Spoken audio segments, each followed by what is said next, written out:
Hola a todos, bienvenidos. Vamos a conversar en los próximos minutos sobre VIH y embarazo, un tema que realmente me apasiona porque trabajé en ello durante muchos años en el Hospital Universitario de Caracas. Sin embargo, antes de eso, quiero dar las gracias a nuestra Sociedad Venezolana de Infectología, a su presidente, doctor Manuel Figuera, a la doctora Marbeli Hernández y por supuesto a UNCIDA por haberme invitado a hablar sobre este tema tan importante. Esta es la agenda que vamos a tener en los próximos minutos y vamos a hablar de diferentes tópicos, incluyendo el tratamiento antirretroviral durante el embarazo y también quiero hablar sobre algunas coinfecciones que presentan estas embarazadas y que son importantes en cuanto a su diagnóstico y a su conducta. Bien, este mapa se los quise traer para que ustedes vean el control prenatal a nivel mundial en mujeres de 15 a 49 años que van por lo menos a 4 consultas durante su embarazo. Estas son unas cifras del año 2015-2020. Y es importante el control prenatal porque si no avanzamos en lo que tiene que ver con el acceso de las mujeres a los servicios de salud reproductiva y a las pruebas de diagnóstico en el prenatal, no vamos a avanzar en lo que tiene que ver con la prevención de la transmisión vertical del VIH. Fíjense que aquí la mayoría de los países, bueno, sí tienen una cobertura prenatal de más o menos de un 60% más, es decir, esa atención prenatal se cumple más del 60%, 4 visitas, pero todavía en algunos países este control prenatal es de apenas un 20 a 40%. No tenemos data venezolana, pero bueno, sabemos que en América Latina la mayoría de los países tienen una cobertura de un 60% o más. Algunas cifras en relación a las mujeres y las embarazadas con VIH. Fíjense que la Organización Mundial de la Salud para el 2020 estimó en 19.3 millones de mujeres que vivían con VIH en todo el mundo y de esas 660.000 se infectaron por primera vez. Aproximadamente 1.3 millones de mujeres que viven con el VIH quedan embarazadas cada año y en el 2020 1.7 millones de niños vivían con el VIH a nivel mundial. Es para que ustedes vean la magnitud de este problema. Sabemos también que sin tratamiento aproximadamente 15 a 30% de los bebés que nacen de las mujeres que viven con el VIH van a adquirir el VIH durante la gestación y el parto y un 5 a 15% adicional lo van a adquirir a través de la lactancia. Esto es en aquellas situaciones donde no se hace ninguna intervención. Bien, esta gráfica es bien interesante porque nos muestra el número de infecciones y también de muertes que fueron evitadas en los niños menores de 5 años debido a la prevención materno-infantil del VIH. Esta es una data del año 2000 a 2020, es una data de la UNICEF y podemos observar en esta gráfica de la izquierda cómo miles de infecciones han sido evitadas en estos niños. Fíjense que también este logro el año 2020 ha disminuido un poco y se debe, como sabemos, a la pandemia de la COVID-19. En este gráfico de la derecha podemos observar también el número de muertes que se han evitado debido a la estrategia de tratar a todas las embarazadas con VIH. Vemos también que este logro es bien importante porque a nivel mundial se ha observado un marcado progreso hacia la eliminación de la transmisión materno-infantil del VIH, con una reducción de un 41% en los nuevos casos pediátricos de VIH entre el año 2010 y el año 2018. Bien, la Organización Mundial de la Salud, como todos sabemos, se ha propuesto eliminar la transmisión vertical del VIH y también de otras enfermedades infecciosas como sífilis y hepatitis B. Para ello, se ha propuesto una serie de indicadores para lograr esta meta y en relación al VIH tiene que ver con nuevos casos pediátricos menores de 50 casos por 100.000 nacidos vivos y en cuanto a la tasa de transmisión vertical, menos de 2% para aquellas poblaciones donde no se amamantan los niños y menores de 5% para aquellas poblaciones que amamantan. Sabemos que la OMS ha recomendado amamantar en algunos países o en algunas regiones, como por ejemplo en África, ya que si los niños no amamantan, mueren de desnutrición, de diarrea y de otras enfermedades infecciosas. En cuanto al diagnóstico de VIH durante el embarazo, la OMS y la OPS recomienda las pruebas rápidas en la primera consulta, las cuales deben estar disponibles en los puntos de atención de cuidado de estas pacientes. La prueba confirmatoria hay diferentes tipos como ELISA, Western blot y monofluorescencia. Recordar que el Western blot ya no debe utilizarse porque es una prueba no estandarizada, una prueba costosa, es una prueba compleja, de modo que para el confirmatorio se prefieren pruebas diagnósticas de ELISA de tercera y cuarta generación. La prueba molecular de RT-PCR se debe indicar cuando hay sospecha de infección aguda o cuando el confirmatorio es dudoso. Y recordemos que la prueba de VIH durante el embarazo debe solicitarse en esa primera consulta, en ese primer contacto que tenemos con la embarazada en el sistema de salud. Si está negativa, debemos repetir en el tercer trimestre, en la culminación del embarazo, si no se ha realizado ninguna prueba previa, y en el posparto en igual condición. La Organización Mundial de la Salud y sus asociados han elaborado una serie de criterios que deben aplicarse en todos aquellos países, ¿verdad?, para certificar esta eliminación. Eso se somete a un análisis riguroso por un comité de expertos para ver si el país realmente está cumpliendo o no con esos indicadores. De modo que la eliminación de la transmisión del VIH y de la sífilis de la madre al hijo es uno de los principales objetivos de la lucha mundial para poner fin al SIDA en el año 2030. Y esto se va a lograr si se cumplen algunas cosas, como por ejemplo algunas premisas en cuanto a la eliminación de la transmisión vertical del VIH y de la sífilis congénita, cuando tengamos un 95% de las madres con acceso a cuidados antenatales o prenatales.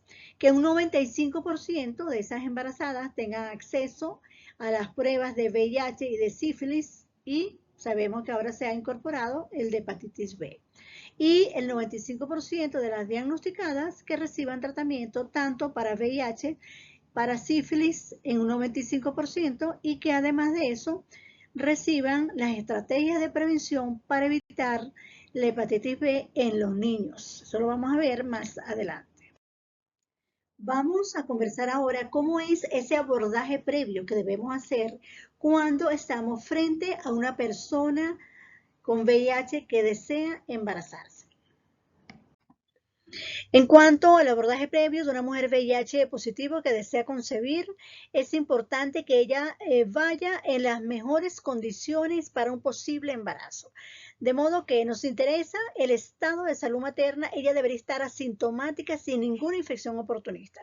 Para eso, bueno, debemos estar muy pendientes si tiene algún síntoma que denote una infección oportunista y, por supuesto, dar un tratamiento adecuado.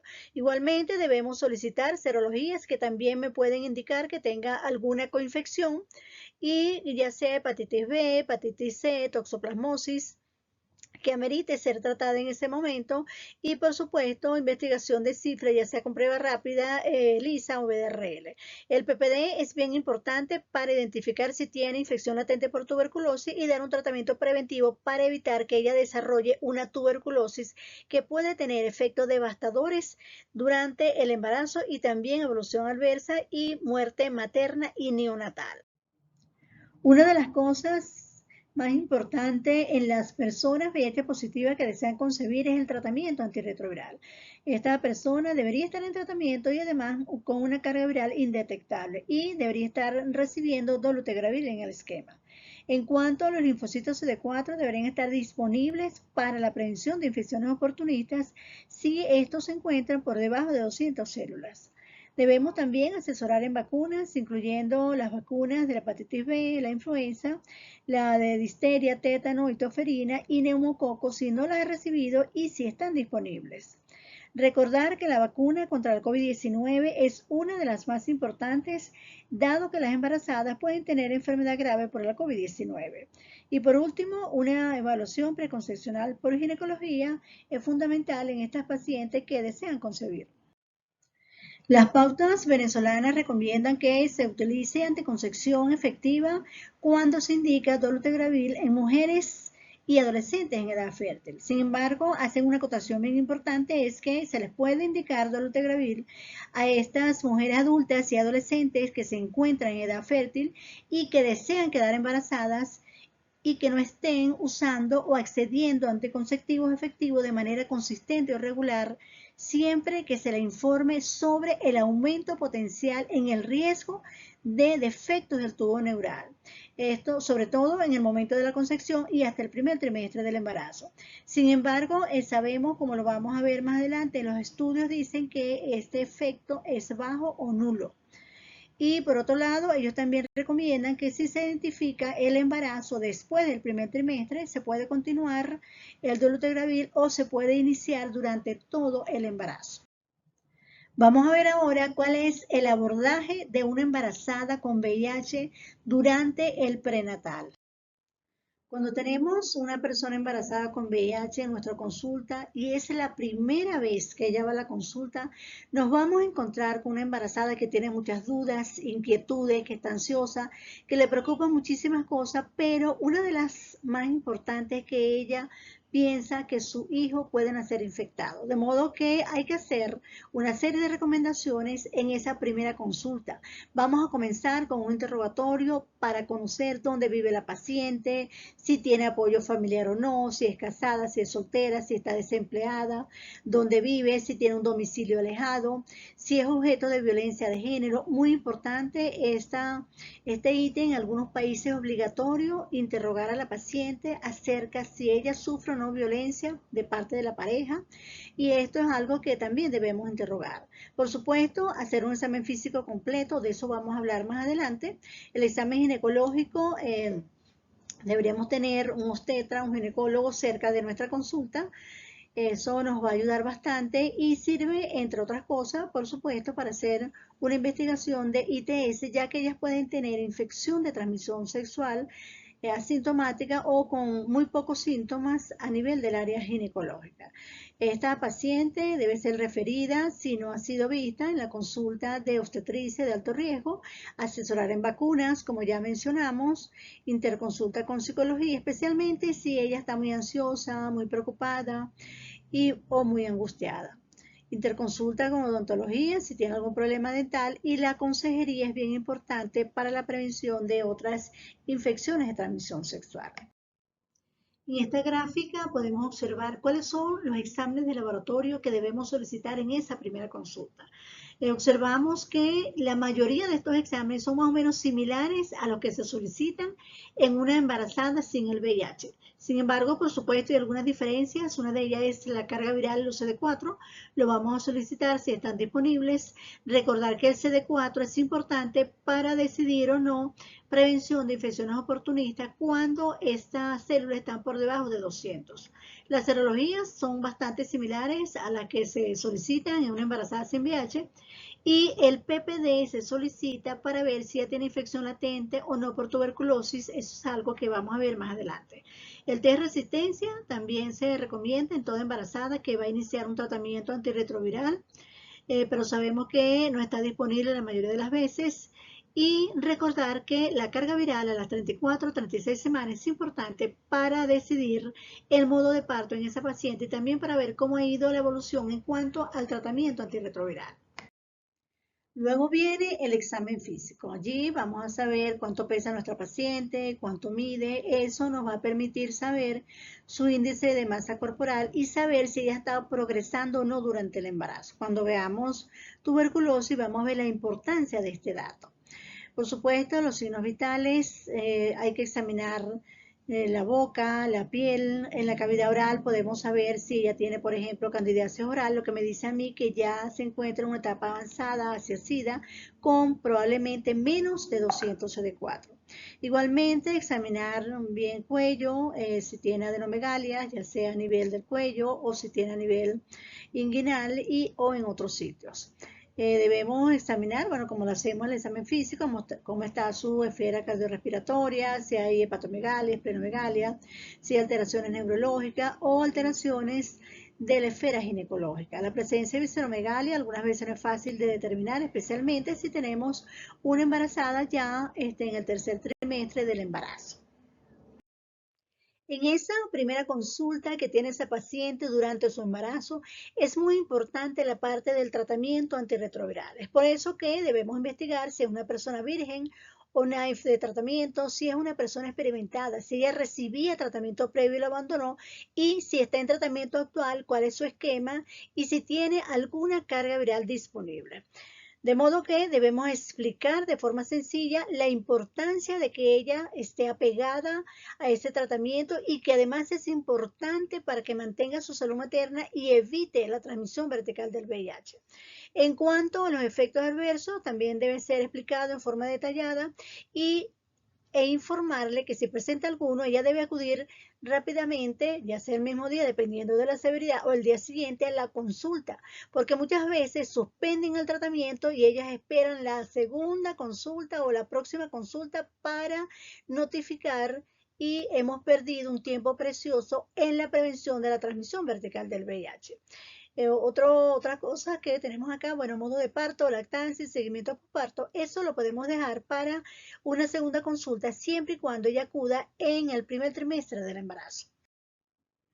Hemos visto cómo es ese abordaje de esa persona embarazada en la consulta inicial. Es algo que realmente toma tiempo. No podemos ver en nuestra consulta una embarazada que acude por primera vez en 5 o 10 minutos. Eso es imposible.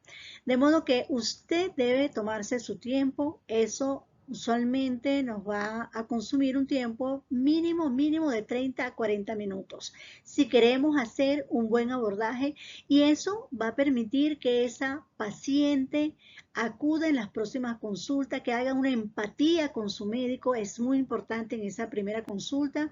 Bueno, sabemos que algunas veces, o la mayoría de las veces, en los hospitales públicos, cuando viene la paciente en una segunda consulta, tiene otro médico, de modo que siempre debemos buscar ese huequito y hablar con la secretaria para que nos cite esa paciente a nosotros mismos en la próxima consulta. Eso era más o menos lo que yo hacía en el Hospital Universitario de Caracas. El tratamiento antirretroviral en las embarazadas sabemos que ha pasado por una serie de etapas. Recordemos que el primer estudio, bueno, que hay que nombrarlo casi en todas las conferencias que uno da, se refiere al protocolo ACTG 076 de Connor, donde se demostró por primera vez el beneficio del uso de los antirretrovirales, en este caso sidobudina con monoterapia, en las embarazadas infectadas con VIH. Luego sabemos que pasamos por nevirapina, dosis única, biterapia. El año 1996 se comenzó con la terapia antirretroviral de gran efectividad, donde ya se incluían 3 medicamentos, y hasta llegar al año 2019, donde los esquemas por recomendación de la Organización Mundial de la Salud, deben incluir en su tratamiento el dolutegravir. Y eso es igual exactamente para las embarazadas y para las que desean embarazarse también. La cobertura estimada de tratamiento antirretroviral en las embarazadas en América Latina para evitar la transmisión materno-infantil del VIH y la tasa de transmisión materno-infantil, la podemos ver en esta gráfica. Observamos que a partir del año 2010 esta cobertura se ha ido incrementando hasta llegar a un 73% el año 2017. Igualmente, la tasa de transmisión a partir del año 2010 ha disminuido de 16 a 11%. Sabemos que estos son los números globales en América Latina, que hay diferencias individuales en los países, y también sabemos que probablemente en el año 2020-2021 esa cifra de cobertura probablemente haya disminuido y la tasa de transmisión vertical probablemente también se ha incrementado. En esta tabla podemos observar el número de personas embarazadas con VIH que han recibido tratamiento antirretroviral en Venezuela para evitar la transmisión materno-infantil del VIH. Son cifras de UNICEF y corresponden al monitoreo global de SIDA. Fíjense que el año 2010-2011, 310 embarazadas con VIH recibieron tratamiento efectivo, y el año 2014, 15 y 16 este número pasó de 500. Sin embargo, el año 2019 y 2020 este número ha disminuido. Sabemos que en Venezuela hay un subregistro importante, y también en el 2020, sin duda, la pandemia de la COVID-19 también tuvo que ver. El objetivo del tratamiento antirretroviral durante el embarazo es preservar la salud materna, evitar la transmisión materno-infantil del VIH, proteger a la pareja ya que se está evitando la transmisión sexual y evitar el VIH por transmisión materno-infantil en futuros embarazos. Las pautas venezolanas que fueron realizadas en consenso conjuntamente con el Programa Nacional de SIDA, la Sociedad Venezolana de Infectología y con el apoyo de UNOSIDA es iniciar el tratamiento lo antes posible, incluso antes de la semana 14. El régimen preferente, lo tenemos acá, es tenofovir, lamivudina y dolutegravir, en las dosis que ustedes observan acá. Y cuando hay intolerancia al dolutegravir o resistencia a la inhibidora integrasa, se puede utilizar entonces atazanavir. Recordar que la carga viral a las 34 o 36 semanas es prioritario para decidir no solamente la culminación del embarazo, sino también para ver cómo va ese tratamiento antirretroviral. Este estudio Dolphy es bien interesante, se puso en relevancia uno de los tantos que se han realizado para ver la eficacia de dolutegravir en la disminución rápida de la carga viral. Aquí ellos compararon dolutegravir con efavirenz tardíamente en el embarazo y en el posparto. Se hizo en varias ciudades de Uganda y de Sudáfrica. Se incluyeron un poco más de 100 mujeres embarazadas en cada brazo. Y fíjense que para alcanzar menos de 50 copias, con dolutegravir esto se alcanzó a las 4.14 semanas y con efavirenz a las 12 semanas. Para 1000 copias, con dolutegravir se logró a la semana y con efavirenz a las 3.71 semanas. Aquí entonces se demuestra la superioridad de dolutegravir en una disminución rápida de la carga viral.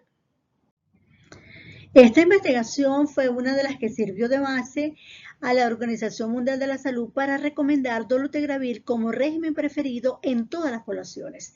Esta investigación se realizó en África subsahariana y donde ellos compararon diferentes regímenes de tratamiento en diferentes poblaciones y así como ellos llegaron a la conclusión que el uso de tenofovir, lamivudina y dolutegravir para todos, incluyendo mujeres embarazadas con intención de concebir, fue la que se asoció con mejor beneficio para la salud y menor costo.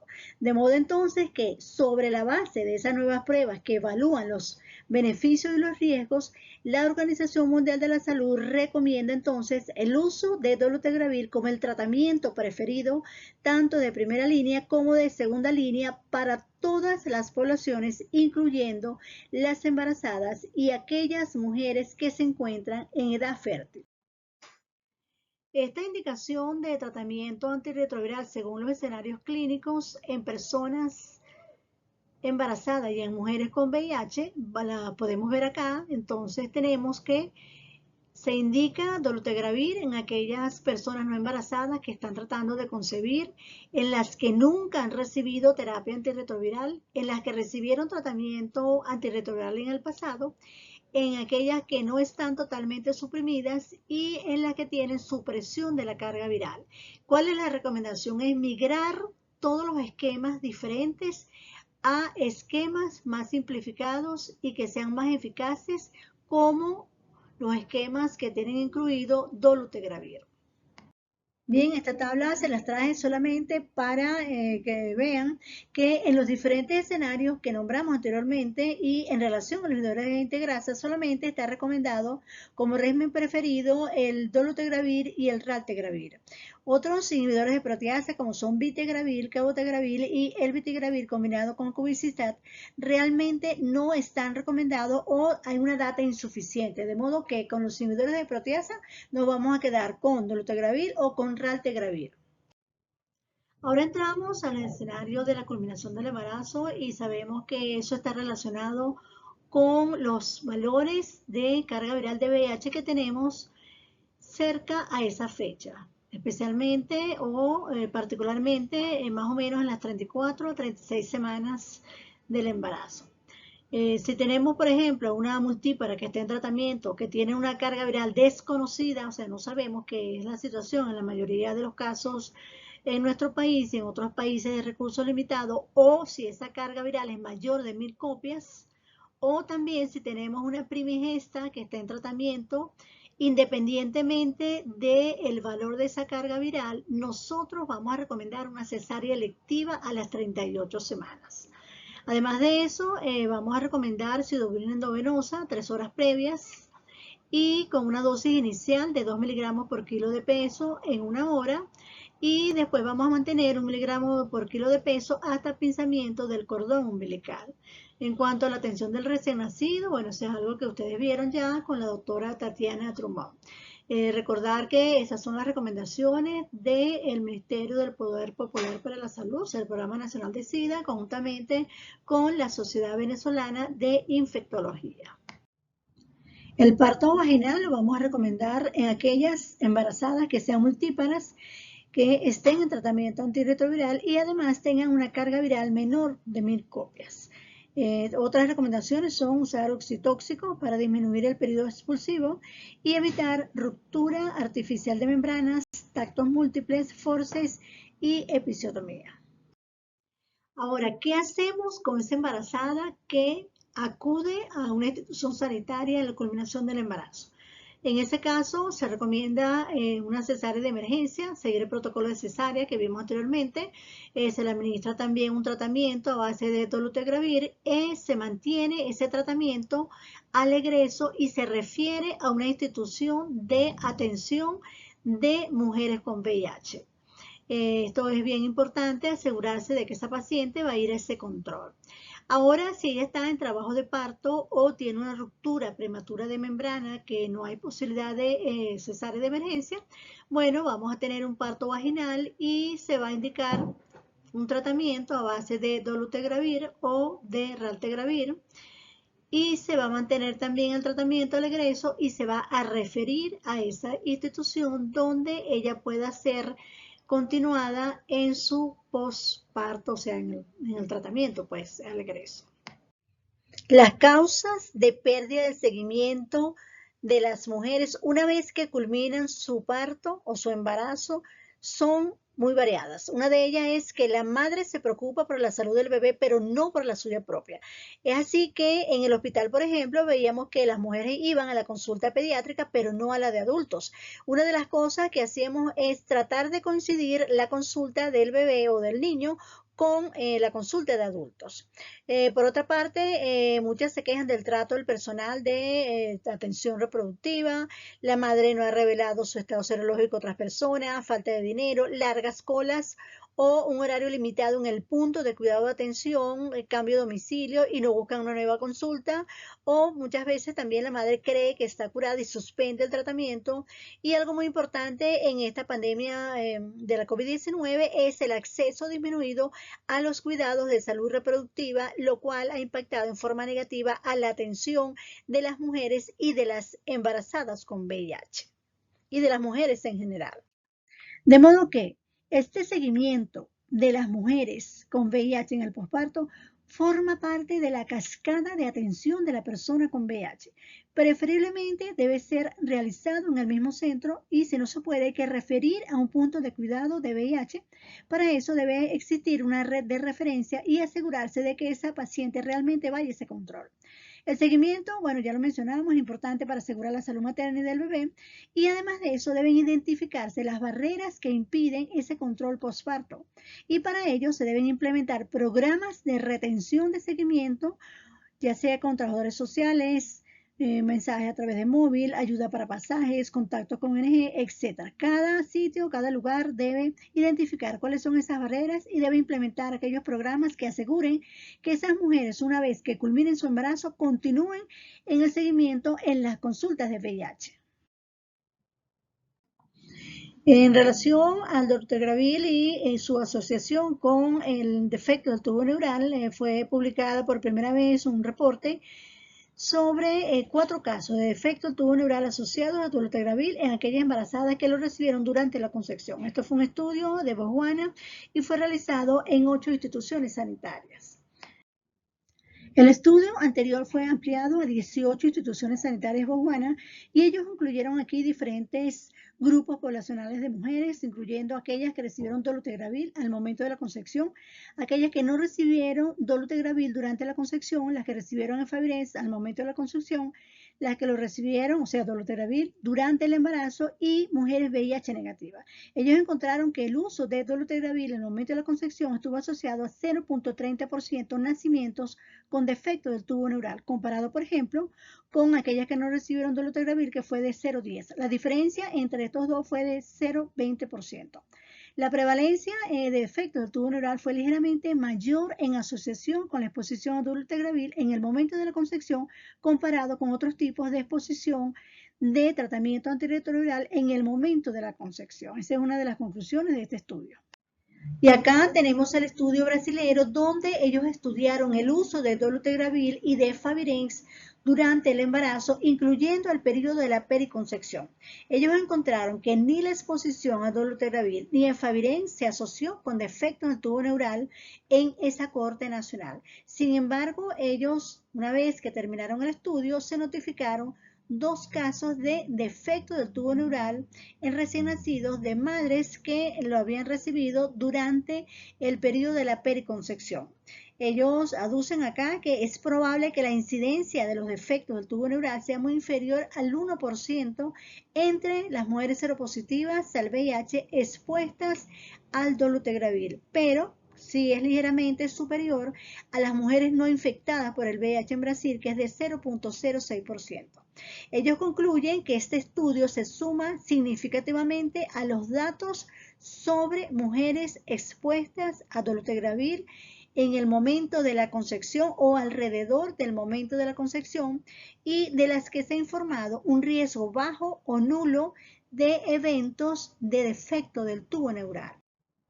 En esta investigación se comparó el aumento de peso gestacional en mujeres que iniciaron dolutegravir durante el embarazo, otras que iniciaron Favirenz durante el embarazo y un tercer grupo de VIH negativa. Y esto correspondió a un estudio de vigilancia de resultados de nacimiento en curso en Botswana.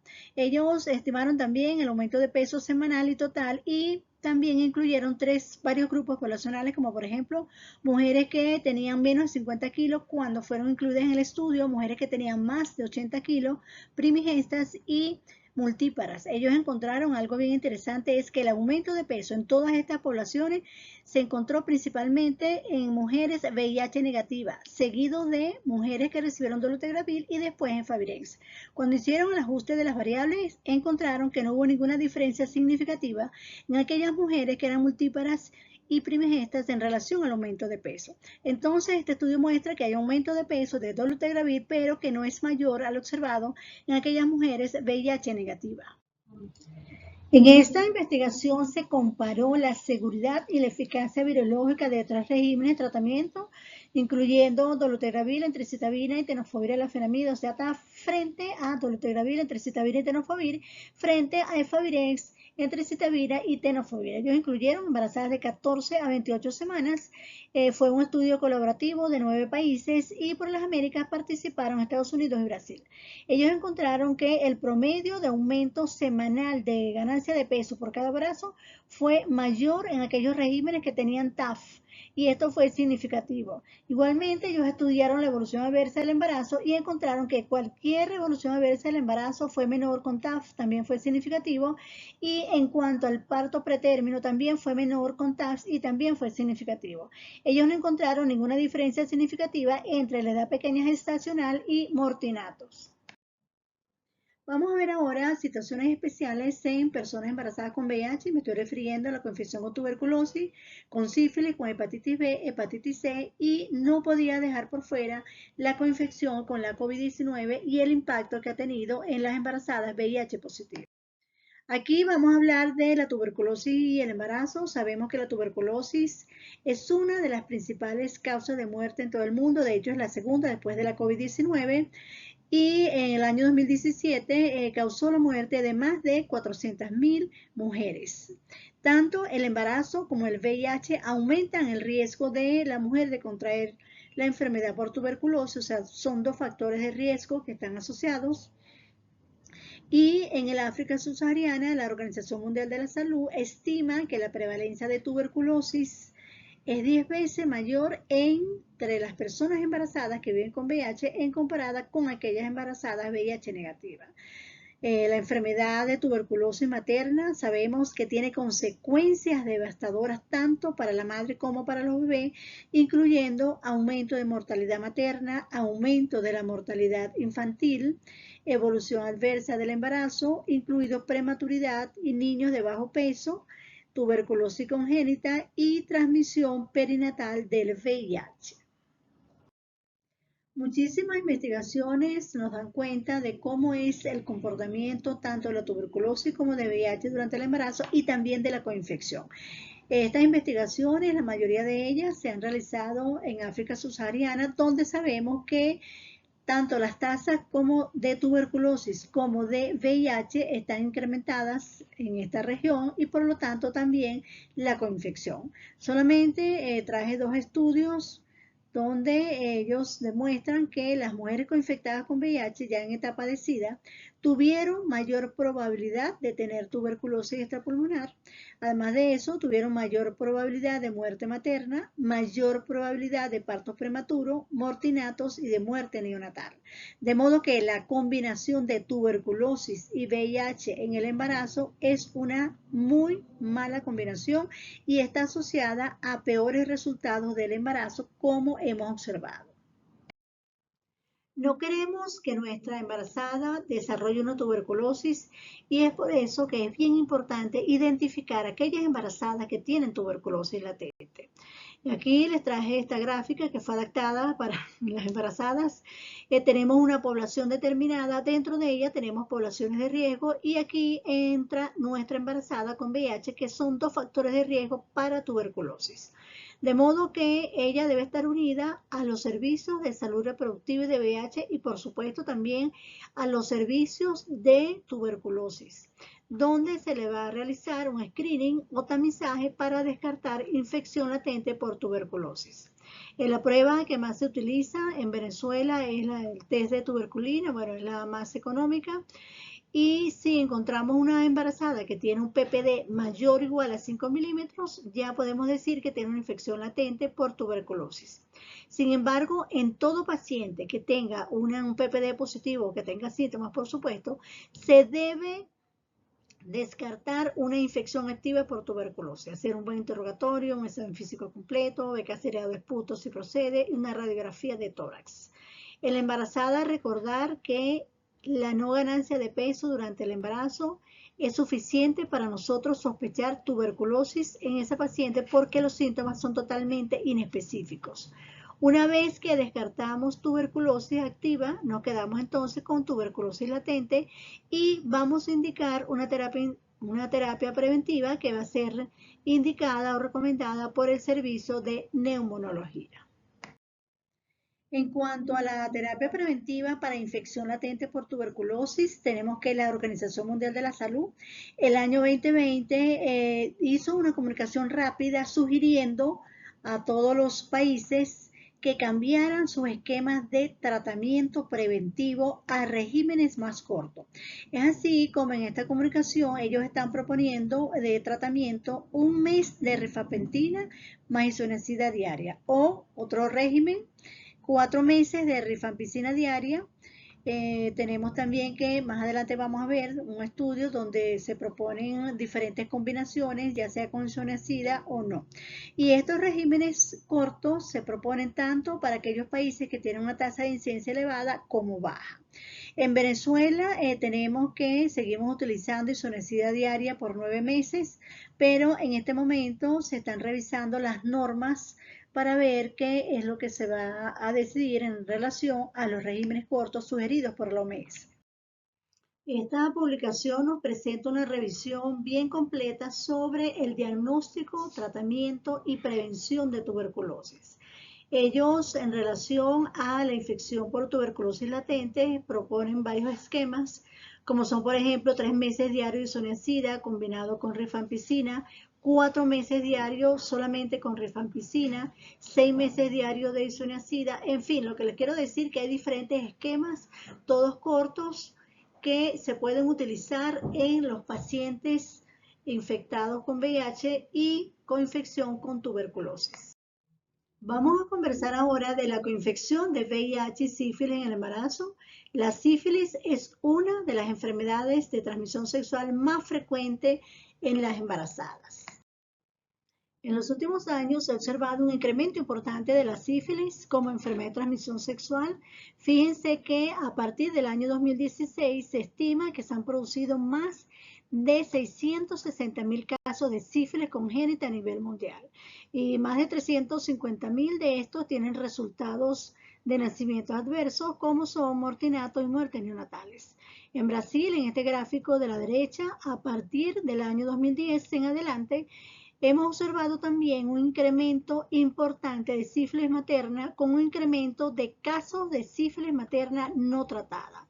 Abajo a la izquierda hay un gráfico de Canadá donde ellos están bastante alarmados sobre el incremento de la sífilis tanto en las mujeres como por supuesto en los casos de sífilis congénita. En relación a la coinfección de VIH y sífilis en el embarazo, tenemos varios aspectos a considerar, como son que ambas infecciones se transmiten por vía sexual. La incidencia de VIH y de sífilis es mayor en las personas embarazadas y ambas infecciones coexisten.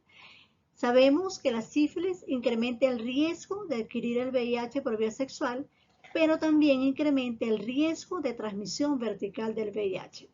Ambas infecciones también pueden causar resultados adversos en el embarazo, como son mortinatos, bebés con bajo peso al nacer y muertes maternas si no son tratados.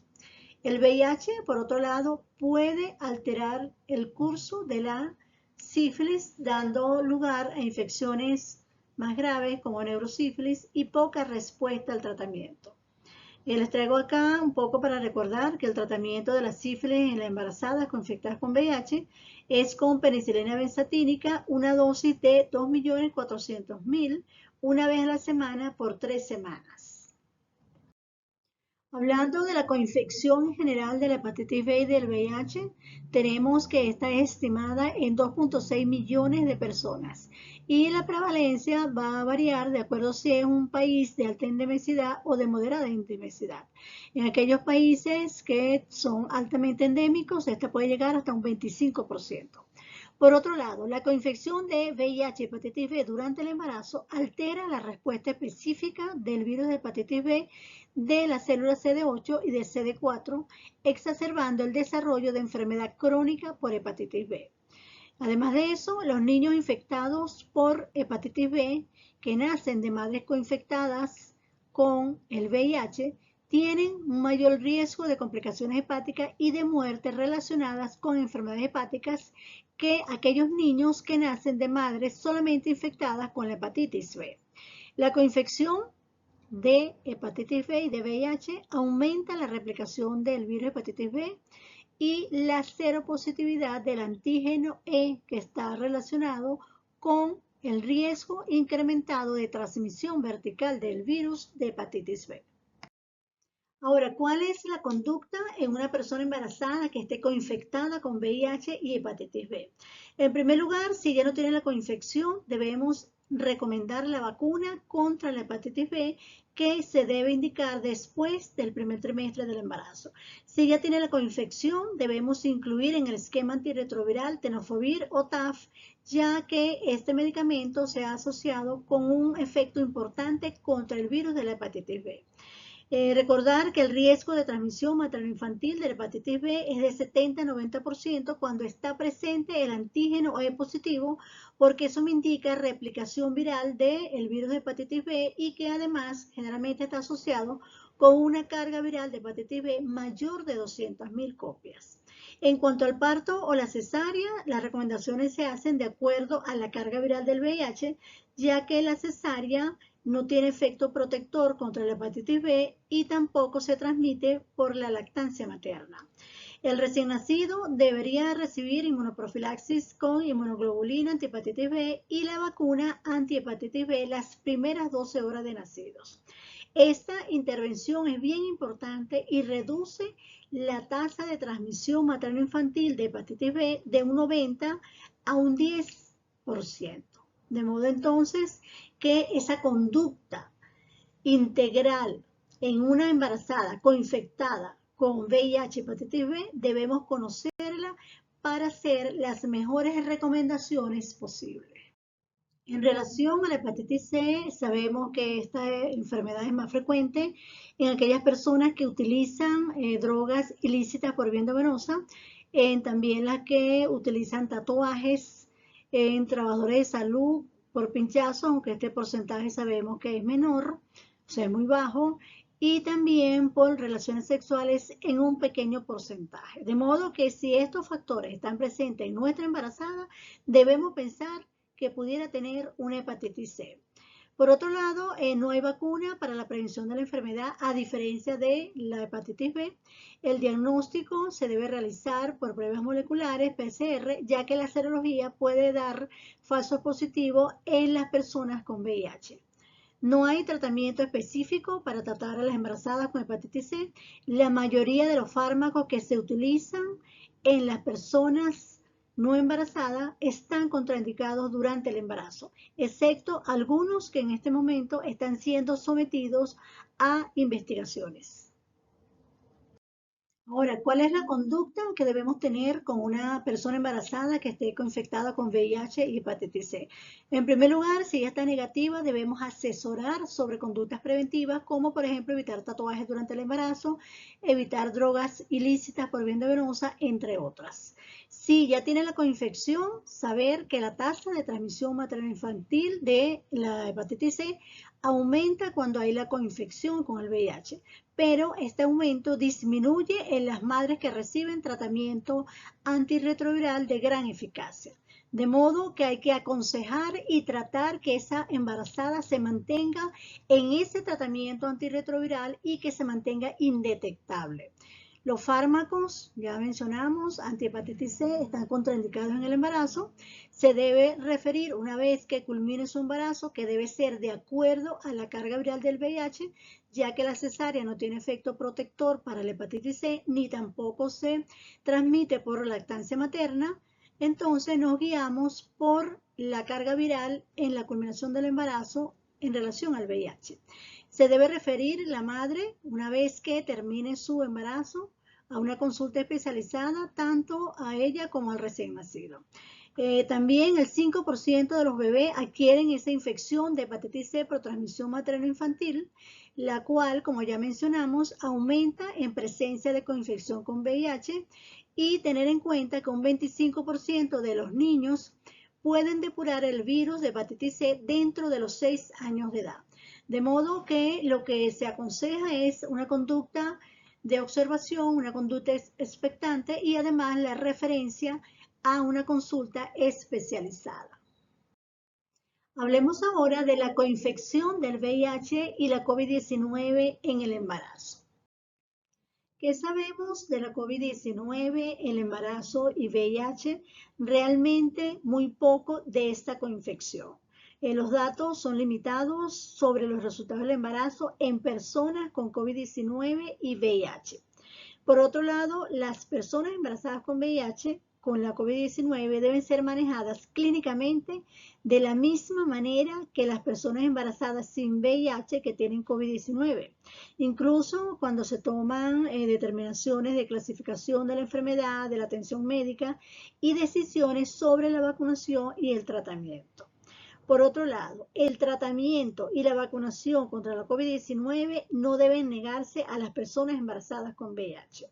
Y aquellas embarazadas que tienen VIH hospitalizadas por la COVID-19 deben continuar con su régimen antirretroviral. Los médicos deben consultar con expertos en VIH si se necesita cambio en los regímenes de tratamiento en las personas embarazadas que no tienen una supresión viral.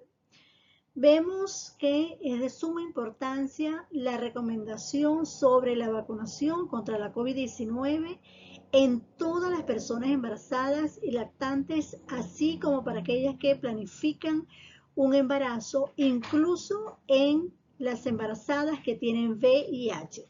Sabemos que la COVID-19 es grave durante el embarazo y si está vacunada, esta posibilidad de enfermedad grave es mucho menor. Uno de los pocos estudios relacionados con la COVID-19 en mujeres embarazadas VIH positiva se realizó en Sudáfrica y aquí ellos evaluaron 100 embarazadas con la COVID-19, 72 sin VIH y 28 de esas embarazadas vivían con VIH. Ellos encontraron que la obesidad, preeclampsia y diabetes gestacional fueron comorbilidades frecuentes en ambos grupos. Otra cosa importante es que de las 28 embarazadas que vivían con VIH, 27, es decir, un 96% estaban en tratamiento antirretroviral y la mediana de los CD4 fue de 441 en 75% de las pacientes y 73% tenían supresión virológica, es decir, la mayoría de ellas no estaban en etapa de SIDA.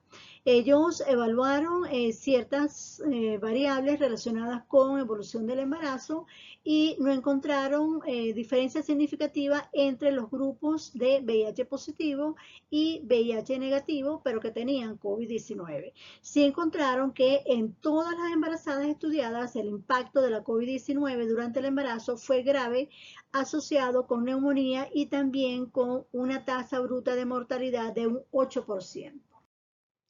Bien, ya finalizando, vamos a presentar un caso clínico relacionado con lo que hemos visto en esta conferencia. El caso que les traigo se trata de una paciente femenina de 24 años de edad, natural y procedente de Barlovento, cursando con 24 semanas de embarazo, quien es referida a la consulta en marzo 2021 por presentar VIH positivo, una prueba rápida. Ella es ama de casa, con trabajo del hogar, educación primaria, primera gesta, una sola consulta prenatal, inicio de relaciones sexuales a los 17 años de edad, dos parejas sexuales, niega uso de drogas psicoactivas, su pareja estable, con diagnóstico reciente de VIH confirmado. Ella niega ITS previas y otros antecedentes patológicos, solamente presentó en los primeros meses del embarazo náuseas y vómitos. El examen físico fue normal con un peso de 58 kilos. Algunas consideraciones en relación a este caso, bueno, primero se trata de una mujer joven, desempleada, consulta prenatal tardía, bueno, no sabemos si la pandemia de la COVID-19 probablemente haya influido en eso, prueba rápida para VIH positiva, su pareja positiva al VIH con diagnóstico confirmado y está completamente asintomática. Esta paciente es muy similar a un estudio que hicimos nosotros el año 2010, donde evaluamos 300 mujeres, algunas de ellas embarazadas, y la mayoría de ellas eran mujeres jóvenes desempleadas con educación primaria. Otra cosa que debemos preguntarnos en esta paciente es si tiene una infección incidente. Realmente no lo sabemos porque no tenemos una prueba diagnóstica previa, sin embargo, esta es una posibilidad. Sabemos también que los estudios han demostrado que aquellas embarazadas que presentan una infección incidente durante el embarazo tienen mayor riesgo de transmisión vertical del VIH porque usualmente estas infecciones cursan con cargas virales elevadas. Continuando con el caso, bueno, solamente le dejé aquí algunas notas para que vean que los años de la paciente, que tiene 24 semanas de embarazo, que tiene solamente una prueba positiva para VIH y que además tiene un domicilio alejado. Entonces, en relación al tratamiento antirretroviral, hay varias consideraciones que debemos hacer. Primero, si solicito un examen confirmatorio de VIH antes de iniciar el tratamiento antirretroviral. Vamos a ir contestando cada pregunta. Realmente esto es lo ideal, hacer un examen confirmatorio y se le puede solicitar. Sin embargo, esto no debe ser una barrera para yo iniciar un tratamiento en esta paciente con una sola prueba rápida, porque primero que está en el último trimestre del embarazo, segundo que tiene su pareja que tiene un diagnóstico confirmado de VIH. Si le voy a solicitar una prueba confirmatoria, es probable que esta paciente me venga al mes, a los 2 meses, y hemos perdido un tiempo precioso en cuanto a la prevención de la transmisión vertical del VIH. La segunda pregunta es si solicito una carga viral y un CD4 y espero resultados antes de iniciar el tratamiento antirretroviral. Bueno, sabemos que en toda embarazada debería tener una carga viral y un CD4 antes de iniciar un tratamiento pero eso no es posible en este momento en Venezuela y en otros países de recursos limitados, de modo que yo debo iniciar de una vez el tratamiento antirretroviral y bueno, le puedo solicitar esa carga viral para ver si ya se la puede hacer. Lo más probable es que no se lo haga. En cuanto a la tercera pregunta, si solicito un perfil hematológico, bioquímico, serología y PPD antes de iniciar el tratamiento y este se decidirá en la próxima consulta, bueno, sí podemos realizar todo esto que dice aquí, pero el tratamiento debe ser iniciado en esa consulta por las consideraciones que hicimos anteriormente. De modo que en esta paciente debe iniciarse de una vez el tratamiento antirretroviral, incluyendo dolutegravir en el esquema. Ya vimos los estudios donde dolutegravir, incluido en el tratamiento antirretroviral, está asociado a una disminución rápida de la carga viral. A la semana ya tenemos una paciente que tiene menos de 1000 copias, de modo que la opción preferida en esta paciente es iniciar de una vez el tratamiento antirretroviral, incluyendo dolutegravir en el esquema. Bien, a nuestra paciente se le realizó una prueba rápida para sífilis, la cual fue positiva, y varias consideraciones al respecto. Por ejemplo, si solicito un ELISA para sífilis, realmente no es necesario, ya que las pruebas rápidas son treponémicas y está indicado el tratamiento de una vez, especialmente en esta paciente que niega ITS previa. Sí puedo solicitar un BDRL para ver la respuesta al tratamiento. Otra consideración es si le refiere a la consulta ITS, bueno, si no se sabe la conducta, se puede hacer, pero bueno, sabemos que estamos perdiendo tiempo y llamo a un colega experto para que me asesore. En la Sociedad Venezolana de Infectología tiene expertos que se encargan de asesorar a los colegas que tienen ciertas dudas e inquietudes en relación a las conductas de los pacientes VIH. Y por último, si indico tratamiento para sífilis, esta paciente también está indicado a las dosis que ya sabemos. Otra pregunta que debemos hacernos es si falta algo en la conducta. Realmente el tratamiento de la sífilis de la pareja para evitar las reinfecciones, que es algo que usualmente se olvida. Debemos aconsejar también el uso de condón para evitar otras ITS y citar a la pareja en la próxima consulta. En esta paciente, en cuanto al modo de parto, no hay ninguna duda que debe ser por cesárea y eso debe ser explicado a la paciente en esa primera consulta, ya que se encuentra en el tercer trimestre. Debemos aconsejar entonces sobre el modo de parto y también sobre la lactancia materna, que sabemos que en Venezuela no está recomendada. Se le recomienda entonces a la paciente una cesárea electiva, ya que es primigesta, y además se desconoce la carga viral del VIH y debe aplicarse el protocolo acetato-endovenoso que ya revisamos. Esta paciente es de domicilio alejado, de modo que lo ideal es establecer contacto con la pareja, con la pareja de esa paciente y con sus familiares para asegurar un ingreso hospitalario antes de la semana 38 para realizar la cesárea electiva. Por supuesto que esta paciente debe ser evaluada conjuntamente con la consulta de alto riesgo obstétrico para todas las consideraciones al respecto. Otra cosa que se debe hacer con los pacientes, sobre todo cuando son de escasos recursos, domicilio alejado, etcétera, es buscar apoyo. El apoyo de organizaciones no gubernamentales como AXI, como MUSAS, Acción Solidaria, 1113, establecer alianzas con esas organizaciones que son muy importantes y que me pueden ayudar a mí también en el seguimiento de esa paciente durante el embarazo y también en el posparto. También se le puede brindar en esas organizaciones apoyo de pares, lo cual es muy importante. El caso que les voy a presentar ahora es totalmente diferente del que vimos anteriormente, que era una paciente totalmente asintomática. Esta se trata de una embarazada caso SIDA. Ella tenía 29 años de edad, natural procedente de Caracas, diagnóstico de VIH 10 años antes del ingreso. Estaba cursando con 8 semanas de embarazo, multípara y había abandonado el tratamiento antirretroviral hace más de 3 años. Ella fue ingresada en el servicio de infectología del Hospital Universitario de Caracas el año 2006 por presentar pérdida de peso, diarrea, fiebre y disnea. No tengo otros datos porque no tuve acceso a la historia. Sin embargo, esta paciente está incluida en 6 casos de embarazadas con SIDA que tuvimos en el hospital durante ese año de 42 pacientes embarazadas con VIH en total. En las otras pacientes, 3 tuvieron infecciones oportunistas, incluyendo otra con tuberculosis ganglionar y una con histoplasmosis, que tuvieron buena evolución, y las otras tenían un CD4 menor de 200. Sin embargo, esta paciente, fíjense que tenía diagnóstico previo de VIH antes del embarazo, tenía un CD4 de 16, el resultado llegó después que ella falleciera. Se le hizo el diagnóstico de tuberculosis por un BK de esputo, tenía una hemocitosis interrogada y un síndrome de desgaste. Esta paciente estaba prácticamente caquética. Se le indicó tratamiento antituberculoso con 4 drogas y trimetoprim sulfa, oxígeno.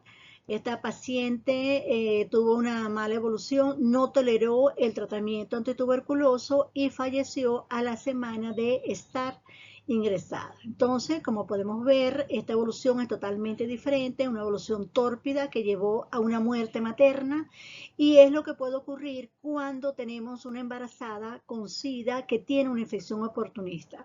De modo que el mensaje es que nuestras pacientes, las mujeres que vemos en la consulta, deberían tener su enfermedad controlada y estar bajo tratamiento antirretroviral para evitar que, si ellas salen embarazadas, ocurra lo que le sucedió a esta paciente, que realmente vimos que fue una evolución realmente, bueno, que no queremos. Varias recomendaciones y conclusiones en relación a esta conferencia. Primero, el uso de los antirretrovirales en las personas embarazadas ha evitado miles de nuevas infecciones y de muertes pediátricas. Y las pruebas rápidas deben estar disponibles en los sitios de cuidado de las personas embarazadas para hacer un diagnóstico precoz, tal como lo recomienda la OMS y la OPS. Por otro lado, el dolutegravir, formando parte de los esquemas de tratamiento en las embarazadas con VIH, es el tratamiento de elección en todos los escenarios, incluyendo en aquellas que desean concebir. Vimos también que el dolutegravir baja rápidamente la carga viral y tiene una alta barrera genética y es bien tolerado. Y los estudios del uso de dolutegravir alrededor del momento de la concepción han informado de un riesgo bajo o nulo de eventos asociados a defectos del tubo neural. Otras conclusiones y recomendaciones en relación a este tema son las siguientes. Los estudios han mostrado que la ganancia de peso con el uso de los inhibidores de integrasa no ha tenido impacto negativo en la evolución del embarazo, pero deben mantenerse la farmacovigilancia de estos inhibidores y de otros fármacos antirretrovirales utilizados durante el embarazo. Debe realizarse esfuerzos bien importantes para mantener en las consultas a las mujeres VIH positivas una vez que ellas hayan culminado su embarazo. Por otro lado, las coinfecciones con tuberculosis, sífilis, hepatitis B, hepatitis C pueden asociarse a evolución adversa del embarazo y además aumentar la transmisión vertical del VIH. Y por último, las embarazadas VIH coinfectadas con la COVID-19 deben ser tratadas igual que las embarazadas con la COVID-19 sin el VIH. Bien, los dejo con esta figura que para mí simboliza varias cosas. Una de ellas puede ser una madre con una felicidad enorme de tener un bebé sano, ya que recibió un tratamiento antirretroviral durante el embarazo y todas las estrategias que revisamos. De modo que esa felicidad es indescriptible y eso también es una enorme satisfacción para los trabajadores de salud que trabajan con estas pacientes. Pero también puede simbolizar una madre que no lo logró, una madre que no tuvo acceso a los servicios reproductivos, que no recibió un tratamiento y que por lo tanto su bebé nació infectado, pero que también allí podemos intervenir logrando de que ella tenga acceso a los servicios de salud reproductiva y que acuda conjuntamente con su hijo infectado a los servicios de salud reproductiva o a los servicios de atención de VIH.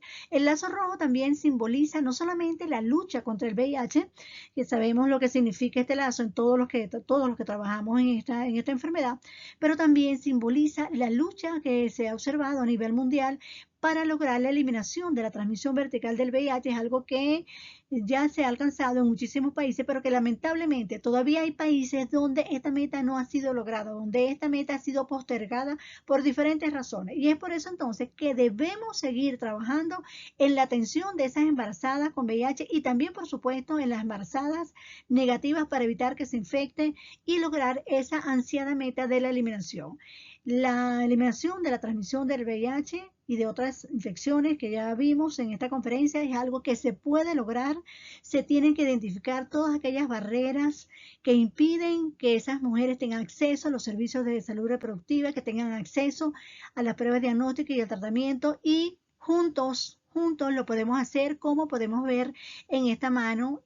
Si no trabajamos en equipo, si no identificamos todas esas barreras que ya mencionamos, no podemos lograrlo. Así que el llamado para terminar esta conferencia es trabajar juntos, invertir juntos, como dijo la OMS el año pasado en relación a los trabajadores sanitarios, invertir juntos, trabajar juntos para lograr la eliminación de la transmisión vertical del VIH.